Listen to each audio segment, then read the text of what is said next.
ಗಾನಕೋಗಿಲೆ S Janaki ಅಮ್ಮ ಇವತ್ತು ನಿಧನರಾಗಿದ್ದಾರೆ. ಮೈಸೂರಿನ ಅಪೋಲೋ ಆಸ್ಪತ್ರೆಯಲ್ಲಿ ನಿಧನರಾಗಿರುವಂತಹ ಎಸ್ ಜಾನಕಿ ಅಮ್ಮ, ಗಾನಕೋಗಿಲೆ ಖ್ಯಾತ ಗಾಯಕಿಯಾಗಿದ್ದಂತಹ ಡಾಕ್ಟರ್ ಎಸ್ ಜಾನಕಿ ಅವರು ಇನ್ನಿಲ್ಲ.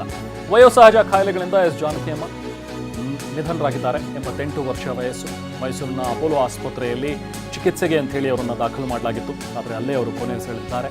48,000ಕ್ಕೂ ಹೆಚ್ಚು ಗೀತೆಗಳನ್ನು ಹಾಡಿರುವಂತಹ ಎಸ್ ಜಾನಕಿ ಅವರು 20ಕ್ಕೂ ಹೆಚ್ಚು ಭಾಷೆಗಳಲ್ಲಿ ಹಾಡುಗಳನ್ನು ಹಾಡಿರುವಂತಹ ಗಾಯಕಿ.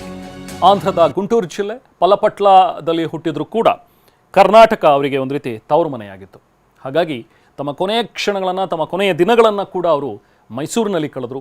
ಇನ್ನೊಂದು ವಿಚಾರ ಅಂತ ಹೇಳಿದ್ರೆ, ಅವರ ಫೈನಲ್ ನಾನು ಇನ್ಮೇಲೆ ರಿಟೈರ್ಮೆಂಟ್ ತೊಗೊಳ್ತಾ ಇದ್ದೀನಿ ಹಾಡಿನಿಂದ ಅಂತ ಹೇಳಿದ್ದು ಕೂಡ ಮೈಸೂರು ನೆಲದಲ್ಲಿ. ಮೈಸೂರಿನಲ್ಲಿ ನಡೆದಂಥ ಒಂದು ಕಾರ್ಯಕ್ರಮದಲ್ಲೇ ಅವರು ಡಿಕ್ಲೇರ್ ಮಾಡಿದ್ರು, ನಾನು